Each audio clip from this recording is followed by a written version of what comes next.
Alright class, today we have a new chapter. हमारे पास enzymes का एक नया टॉपिक है। तो enzymes के पास हमारे पास जो चैप्टर है that is about the enzymes। तो अगर एंजाइम्स की जनरल इन्फॉर्मेशन हम देखें कि एंजाइम्स हमारे पास क्या चीज़ होती है, हमने ये चीज़ देखी कि एंजाइम्स हमारे पास हमारी मेटाबॉलिक एक्टिविटी जो होती है उसके ऊपर हम उस हमारी मेटाबॉलिक एक्टिविटी जो सेल्स की होती है, जिसके बगैर सेल्स जिंदा नहीं रह सकते, जो लाइफ होती है वो पॉसिबल नहीं होती मेटाबॉलिक एक्टिविटी के जरिए। जाहिर सी बात है, मेटाबॉलिक एक्टिविटी का मतलब दो चीज़ों का जुड़ना, तो दूसरी तरफ दो चीज़ों का टूटना भी होता है। तो हमारे पास सेल के अंदर मेटाबॉलिक एक्टिविटी होना जरूरी होता है डिफरेंट कंपाउंड्स को तोड़ने के लिए, जोड़ने के लिए, और हमारी बॉडी को जिंदा रहने के लिए मेटाबॉलिक एक्टिविटी करवाना जरूरी होता है। तो अगर मेटाबॉलिक एक्टिविटी सेल्स के अंदर नहीं होगी तो लाइफ हमारे पास नहीं हो पाएगी, हम जिंदा नहीं रह पाएंगे, हमारे सेल्स जो होंगे वो फंक्शन नहीं कर पाएंगे प्रॉपरली। तो हमारी मेटाबॉलिक एक्टिविटी तो जरूरी होती है, लेकिन मेटाबॉलिक एक्टिविटी जो होती है वो भी किसी ना किसी चीज के ऊपर डिपेंड कर रही होती है, और वो चीजें हमारे पास हमारे कैटालिटिक मॉलिक्यूल्स होते हैं, यानी कि एंजाइम्स। एंजाइम्स हमारे पास इसलिए जरूरी होते हैं क्योंकि अगर एंजाइम्स हमारे पास डिफेक्टिव होंगे तो हमारी मेटाबॉलिक एक्टिविटी अच्छी नहीं होगी। अगर मेटाबॉलिक एक्टिविटी अच्छी नहीं होगी तो हमारे पास इन शॉर्ट क्या हो जाएगा, हमारी जो लाइफ है वो खराब हो जाएगी, या फिर वो सीज कर जाएगी, हमारे पास लाइफ खत्म हो जाएगी, जिंदा नहीं रह पाएंगे। तो एंजाइम्स हमारे पास सबसे इंपॉर्टेंट ग्रुप ऑफ प्रोटीन्स होते हैं। एक्चुअली हमारे जो एंजाइम्स होते हैं वो प्रोटीन इन नेचर होते हैं, मतलब वो प्रोटीन से बने हुए होते हैं। एंजाइम्स हमारे पास किससे बने हुए होते हैं, प्रोटीन से बने हुए होते हैं, और सबसे इंपॉर्टेंट ग्रुप ऑफ प्रोटीन्स होता है वो बायोलॉजिकली एक्टिव मॉलिक्यूल्स होते हैं। बायोलॉजिकली एक्टिव मॉलिक्यूल्स मतलब कि वो अपनी ओरिजिनल फॉर्म के अंदर एक्टिव फॉर्म में होते हैं, और वो कोई ना कोई काम, कोई ना कोई फंक्शन, कोई ना कोई रिएक्शन करवा रहे होते हैं। They tremendously increase the efficiency of a biochemical reaction and are specific for each type of reaction. Without these enzymes, the reaction would proceed at a very slow speed, making life impossible. हमारे पास enzymes का फायदा क्या होता है, हमारे पास enzymes का फायदा ये होता है कि जो भी रिएक्शन हो रहा होता है मेटाबॉलिक एक्टिविटी के अंदर, बहुत तरीके के रिएक्शंस हो रहे होते हैं हमारी बॉडी के अंदर, मिलियंस ऑफ बायोकेमिकल रिएक्शंस होते हैं। तो उन बायोकेमिकल रिएक्शंस के अंदर जो भी रिएक्शन हो रहा है हमारे पास, कोई ना कोई एंजाइम हमारे पास उस रिएक्शन की एफिशिएंसी बढ़ा रहा होता है। एफिशिएंसी से बढ़ाने का मकसद ये कि हमारे पास जो रिएक्शन था वो हो रहा था 5 मिनट के अंदर, एंजाइम की इन्वॉल्वमेंट से वो रिएक्शन 10 सेकंड में हो जाता है। तो क्या हो गया, एंजाइम ने क्या किया, उस रिएक्शन की एफिशिएंसी बढ़ा दी। पहले वो इतने ज्यादा टाइम में हो रहा था, अब वही रिएक्शन इतने से कम टाइम के अंदर हो रहा है। तो क्या हो गया, हमारी बॉडी की एफिशिएंसी बढ़ गई, मेटाबॉलिज्म फास्ट हो गया बॉडी का। तो ये हमारे पास क्या हो जाता है, एंजाइम्स का एक बेनिफिट है। उसी के साथ साथ हमारे पास ये भी बात है कि एंजाइम्स जो होते हैं वो हर रिएक्शन के स्पेसिफिक होते हैं, कि अगर किसी एक रिएक्शन के लिए हमारे पास कोई एक एंजाइम मौजूद है तो वो एक एंजाइम किसी और रिएक्शन के अंदर काम नहीं कर पाएगा, क्योंकि वो सिर्फ उस रिएक्शन के लिए बना हुआ है बॉडी के अंदर। दूसरे रिएक्शन के लिए दूसरा एंजाइम है, तीसरे रिएक्शन के लिए तीसरा एंजाइम है। तो इसी तरीके से हर रिएक्शन के लिए अपने अपने एंजाइम्स मौजूद होते हैं। ये चीज हो गई। अगर हमारे पास एंजाइम्स मौजूद नहीं होंगे बॉडी के अंदर तो होगा क्या, हमारी बॉडी के अंदर जो केमिकल रिएक्शंस होंगे वो बहुत ही स्लो स्पीड के ऊपर बढ़ना शुरू होंगे, बहुत ही स्लो स्पीड, और बहुत ही आराम आराम से वो रिएक्शंस प्रोसीड होंगे। तो ये हमारे लिए नुकसानदेह है, क्योंकि हमारे पास क्या होगा, हमारे सेल्स कोप अप नहीं कर पाएंगे। हमें अगर फौरन से एनर्जी चाहिए बॉडी के अंदर, तो वो रिएक्शन तो स्लोली हो रहा होगा, वो आधे घंटे में जाकर रिएक्शन कंप्लीट होगा, तब तक तो इंसान मर जाएगा। तो हमारे पास क्या चीज हो सकती है, वो हमारे पास डेथ का कॉज बन सकता है अगर हमारे पास एंजाइम नहीं हो तो। Enzymes are composed of hundreds of amino acids joined together and coiled upon themselves to form a globular structure. जैसा कि मैंने स्टार्ट में बताया कि एंजाइम्स जो होते हैं वो प्रोटीन इन नेचर होते हैं। तो इसका मतलब क्या हुआ, वो प्रोटीन का स्ट्रक्चर किससे बना हुआ होगा, अमाइनो एसिड से बना हुआ होगा। तो उसी तरीके से एंजाइम्स जो होते हैं उनके अंदर हंड्रेड्स ऑफ अमाइनो एसिड्स होते हैं। बहुत सारे हंड्रेड्स ऑफ अमाइनो एसिड्स जो होते हैं वो आपस में जुड़े हुए होते हैं पेप्टाइड बॉन्ड के जरिए, और फिर वो आपस में कॉइल हुए हुए होते हैं, मतलब उनका टर्शरी स्ट्रक्चर बना हुआ होता है। हमने प्रोटीन्स के अंदर स्ट्रक्चर पढ़े थे, प्राइमरी, सेकेंडरी, टर्शरी और क्वार्टरी। तो टर्शरी स्ट्रक्चर जो होता है वो एंजाइम्स के अंदर स्ट्रक्चर होता है प्रोटीन्स का। तो प्रोटीन्स अपना टर्शरी स्ट्रक्चर लेके क्या बन जाते हैं, एंजाइम्स बन जाते हैं। वो एंजाइम्स एक ग्लोबुलर स्ट्रक्चर में होता है। ग्लोबुलर स्ट्रक्चर से मुराद ये होती है कि वो डिसॉल्व हो सकता है पानी के अंदर, वो थोड़ा सा लिक्विडी सा उसका टेक्सचर होता है। तो ये हमारे पास ग्लोबुलर स्ट्रक्चर हो गया। The catalytic activity is restricted to a small portion of the structure known as the active site. अच्छा, इस बात को अगर मैं आपको ड्रॉ करके बताऊं तो हमारे पास क्या चीज है, हमने पढ़ा कि भाई एंजाइम हमारे पास जो है वो क्या है, चेन ऑफ अमाइनो एसिड्स है जो कि कॉइल हुआ हुआ है हमारे पास, ठीक है। इस तरीके से वो कॉइल हुआ हुआ है और वो हमारे पास क्या चीज हो गई है, एक टर्शरी मॉलिक्यूल है हमारे पास, एक ग्लोबुलर स्ट्रक्चर हो गया ये हमारे पास क्या है, एक अदद ग्लोबुलर स्ट्रक्चर है, ठीक है। क्योंकि हमें नजर आ रहा है ये कोई स्ट्रक्चर फिब्रस नहीं है, ये कोई स्ट्रेट लाइंस नहीं है, ये हमारे पास क्या है, कॉइलिंग हुई हुई है इसकी। तो ये हमारे पास क्या चीज हो जाएगी, ये हमारे पास ग्लोबुलर स्ट्रक्चर हो जाएगा प्रोटीन का, ठीक हो गया। अब उसके अंदर दूसरी बात क्या लिखी हुई है कि जो एक्टिविटी होती है प्रोटीन एंजाइम्स के अंदर, एक्टिविटी से मुराद एंजाइम्स के पास ऐसा एक इलाका होता है अपने अंदर, ऐसा एक पोर्शन होता है जिसके अंदर सारी की सारी एक्टिविटी जो एंजाइम करवाएगा वो उस पोर्शन के अंदर होती है। तो फॉर एग्जाम्पल ये एंजाइम हमारे पास मौजूद था, अगर मैं इसको सिंप्लीफाई करके बनाऊं कि मेरे पास ये एक एंजाइम मौजूद है, ठीक है, ये एक एंजाइम मेरे पास मौजूद है, ठीक है, अंदर से ये कॉइल हुआ हुआ है लेकिन जनरली ये एक एंजाइम मैंने बना दिया। अब इस एंजाइम की जो एक्टिविटी होती है वो सिर्फ इस पोर्शन में होती है, ठीक है, इस एंजाइम की एक्टिविटी सिर्फ इस वाले पोर्शन के अंदर होती है, बाकी किसी पोर्शन में इस एंजाइम की कोई एक्टिविटी नहीं होती। मतलब सिर्फ ये वाला हिस्सा जो मैंने ड्रॉ किया ना, ये वाला हिस्सा जो है, सिर्फ ये वाला हिस्सा किसी केमिकल रिएक्शन के अंदर पार्ट लेता है और वहां पे उस केमिकल रिएक्शन की एफिशिएंसी बढ़ाता है। तो इसका मतलब क्या हो जाएगा कि ये वाला जो एरिया है, इस एंजाइम का जो ये वाला एरिया है, ये एरिया हमें क्या कहलाएगा, ये हमारी हो जाएगी एक्टिव साइट, ये हमारे एंजाइम की एक्टिव साइट कहलाई जाती है। क्यों? क्योंकि हमारा एंजाइम सबसे ज्यादा एक्टिव कहाँ पे है, वो इस साइट के ऊपर एक्टिव है। मतलब हमारे एंजाइम का जो ये वाला पोर्शन है, इस पोर्शन के ऊपर सारे के सारे केमिकल रिएक्शंस होते हैं, तो ये हमारी क्या कहलाई जाएगी, एक्टिव साइट कहलाई जाएगी एंजाइम की। हर एंजाइम की एक्टिव साइट अलग अलग जगह के ऊपर होती है, जरूरी नहीं है कि एक एंजाइम है उसकी एक्टिव साइट उसी लोकेशन पे आपको मिलेगी, नहीं, हर एंजाइम की एक्टिव साइट अपनी अपनी जगह पे होती है और हर एंजाइम का स्ट्रक्चर एक दूसरे से अलग होता है। हर एंजाइम का स्ट्रक्चर आपके पास सर्कुलर नहीं होगा, कुछ एंजाइम्स का स्ट्रक्चर आपके पास ऐसा होगा, कुछ एंजाइम्स का स्ट्रक्चर आपके पास ऐसा करके होगा, कुछ एंजाइम्स का स्ट्रक्चर आपके पास ऐसा करके होगा। तो उन सबकी एक्टिव साइट अपनी अपनी जगहों पे होगी। इसकी एक्टिव साइट फॉर एग्जाम्पल यहाँ हो सकती है, इस वाले की एक्टिव साइट यहाँ हो सकती है, इस वाले की एक्टिव साइट यहाँ हो सकती है। तो जनरली हमारे पास हर एंजाइम की एक एक्टिव साइट होती है, ठीक है, एक से ज्यादा एक्टिव साइट नहीं होती है। ये हमारे पास बेसिक इंफॉर्मेशन हो गई।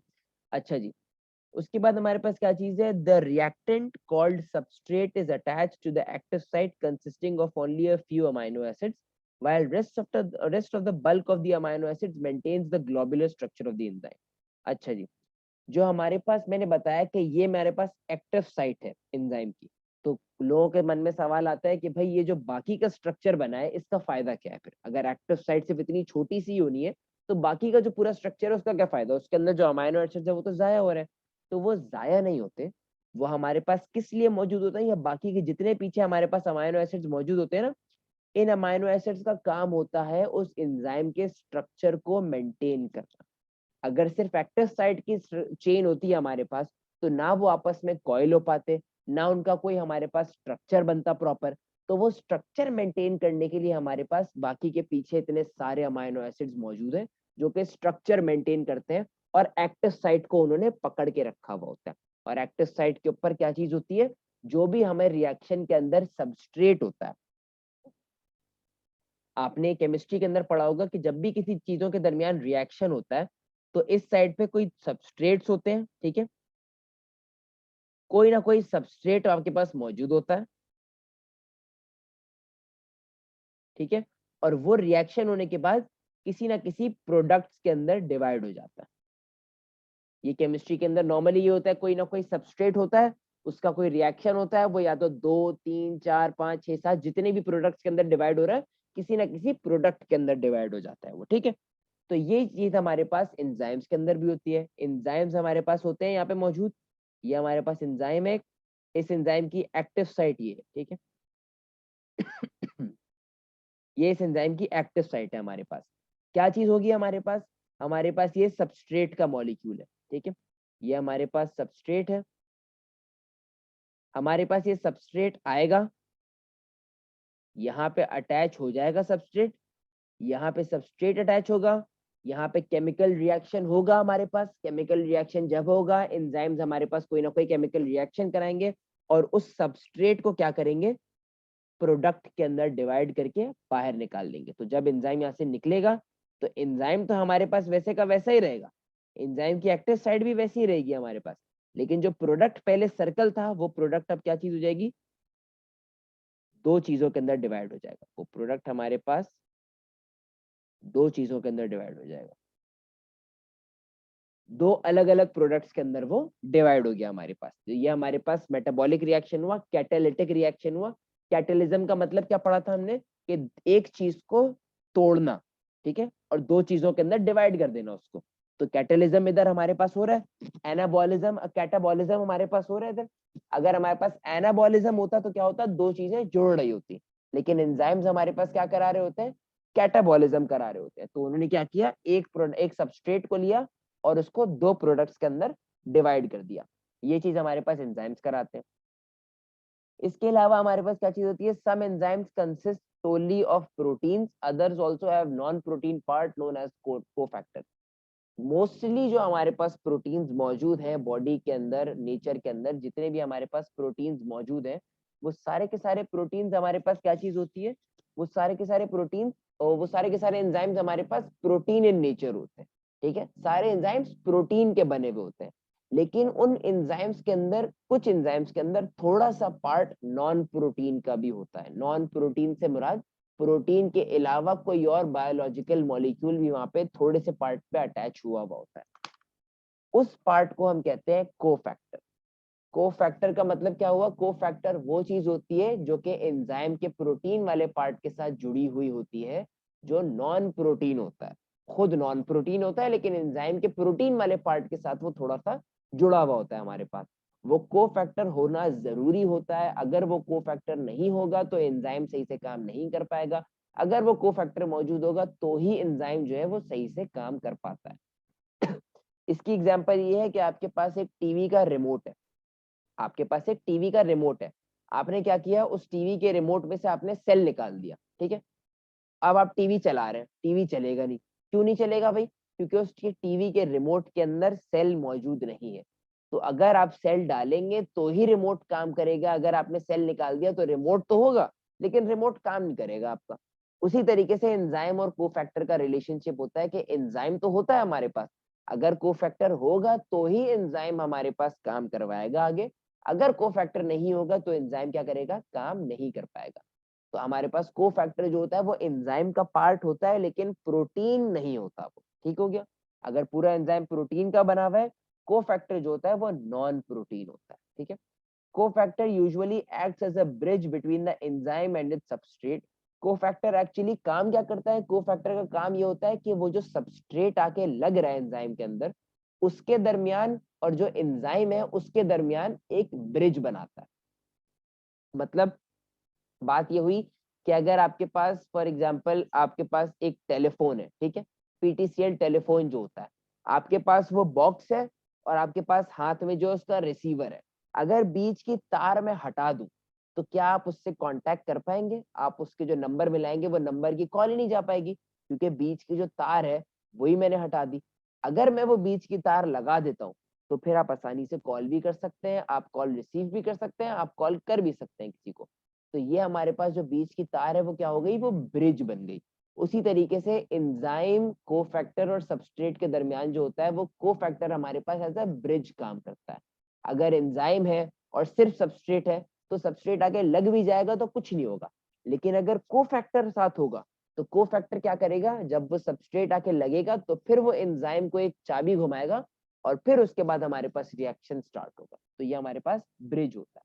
नीचे आप डायग्राम में भी देख सकते हैं कि हमारे पास ब्लू कलर की जो चीज है वो एक एंजाइम है और जो ग्रीन कलर का हमारे पास जो पार्ट आ रहा है वो हमारे पास एक सबस्ट्रेट है। ठीक है, सबस्ट्रेट की कोई ना कोई शेप है और एंजाइम के पास भी वो वाली शेप मौजूद है।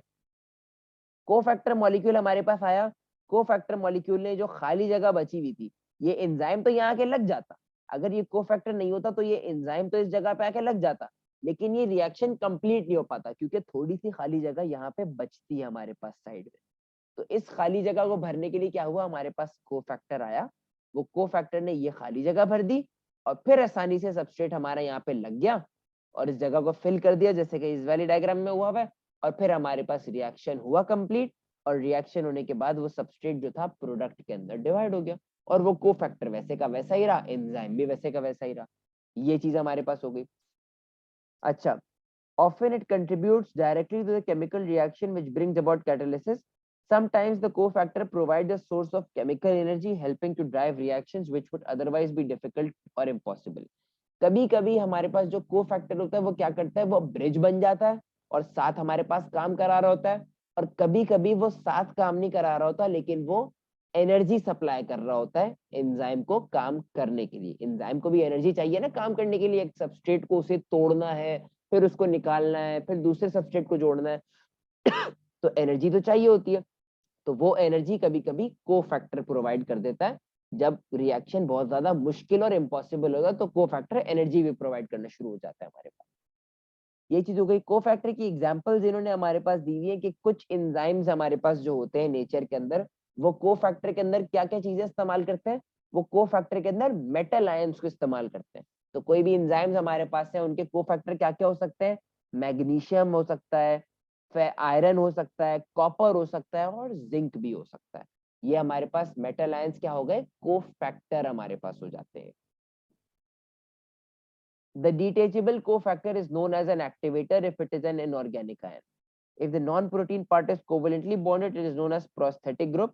If it is loosely attached to the protein part, it is known as coenzyme. It is closely related to vitamins, which represents the essential raw materials for which coenzymes are are made. अच्छा, इसके अंदर जो ये बातें लिखी हैं मैं आपको अगर समझाऊं तो इसको मुझे ड्रॉ करके आपको बताना पड़ेगा कि फॉर एग्जाम्पल हमारे पास एक एंजाइम मौजूद है, ये एंजाइम मेरे पास मौजूद है, ठीक है।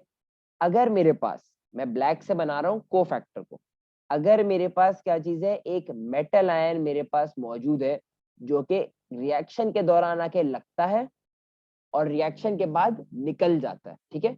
वो आके लग भी सकता है और वो निकल भी जाता है हमारे पास, मेटल आयन, ठीक है, मेटल आयन है। तो वो मेरे पास क्या कहलाया जाएगा, वो मेरे पास कोफैक्टर होता है, ठीक है। वो मेरे पास कोफैक्टर हो गया क्योंकि वो मेटल आयन है और वो रिएक्शन के टाइम पे आके लग रहा है और फिर वो चला जा रहा है वहां से ये मेरे पास कोफैक्टर हो गया, ठीक है। डिटैचेबल हो गया यानी एक्टिवेटर हो गया हमारे पास। अगर मेरे पास कोई ऐसा मॉलिक्यूल है, उसको मैं ब्लू से बना दूं, अगर मेरे पास ऐसा मॉलिक्यूल है जो कि कोवलेंटली अटैच हुआ हुआ है, वो हमेशा के लिए वहां पे अटैच हुआ हुआ है, ठीक है, बाउंड हुआ हुआ है वहां पे, वो बाइंडिंग हुई है उसकी, नॉन प्रोटीन है, प्रोटीन नहीं है उसके अंदर, वो भी नॉन प्रोटीन है, लेकिन वो क्या हुआ हुआ है, सख्ती से आपके पास वहां पे बाइंड हुआ हुआ है। तो बाइंड जब वो हुआ हुआ है वो निकल नहीं सकता वहां से, तो ये मेरे पास कहलाया जाएगा प्रोस्थेटिक ग्रुप। ये मेरे पास हो गया प्रोस्थेटिक ग्रुप। ये भी मेरे पास नॉन प्रोटीन होता है लेकिन एंजाइम के साथ ये कोवलेंटली जुड़ा हुआ होता है, हमेशा के लिए जुड़ा हुआ होता है। जो कोफैक्टर होता है वो आके जुड़ता है फिर चला जाता है, फिर आके जुड़ता है फिर निकल जाता है, फिर आके जुड़ता है फिर निकल जाता है। तो इन दोनों के अंदर ये फर्क हो गया। तीसरी चीज हमारे पास कोएंजाइम होती है। कोएंजाइम क्या होता है, if it is loosely attached to the protein part it is known as coenzyme.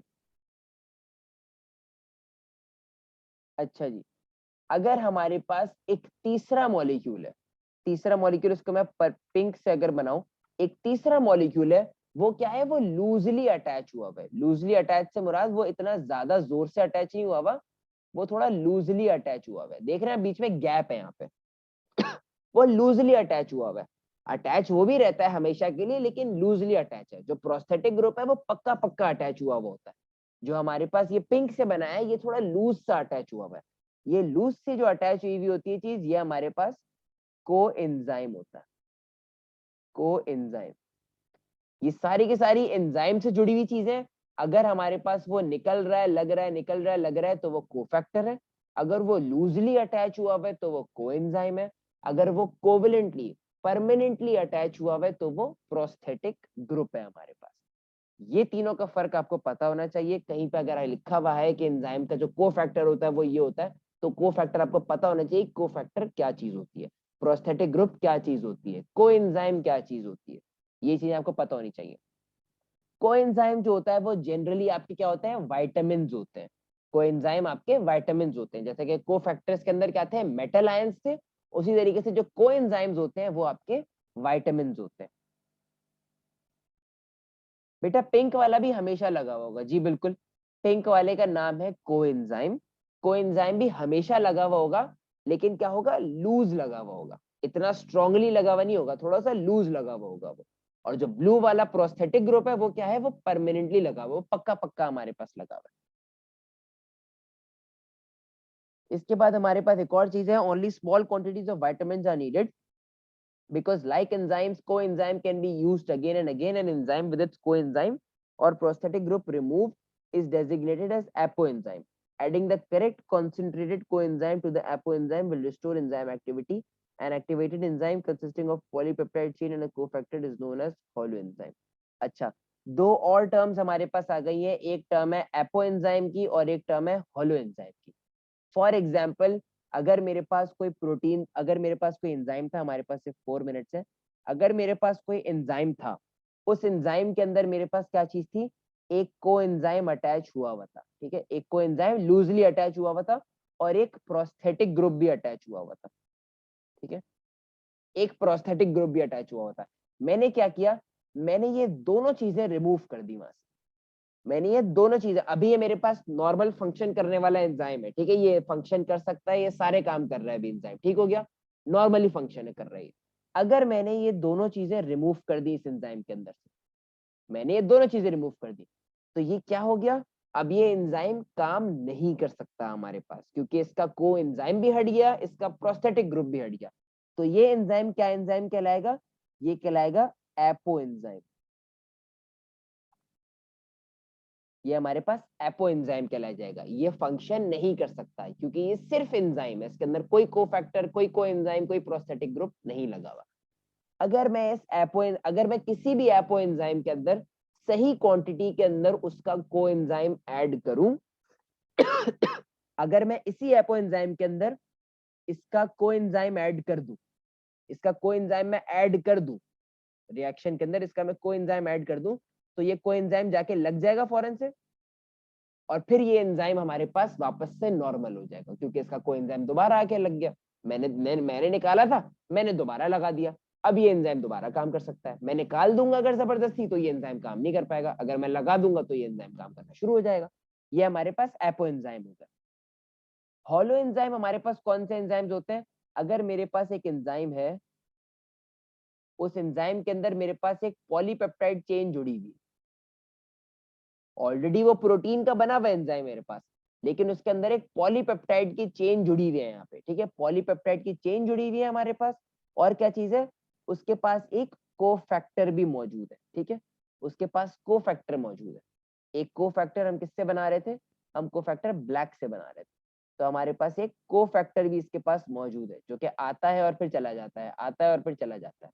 तो हमारे पास एक पॉलीपेप्टाइड की चेन भी है और एक कोफैक्टर भी है। ये एंजाइम नॉर्मली फंक्शन कर रहा है, इस एंजाइम का नाम जो होगा वो होगा हॉलो एंजाइम। इस एंजाइम का नाम हमारे पास हॉलो एंजाइम कहलाया जाएगा। ये चीज हमारे पास होती है हॉलो एंजाइम और एपो एंजाइम के अंदर का फर्क।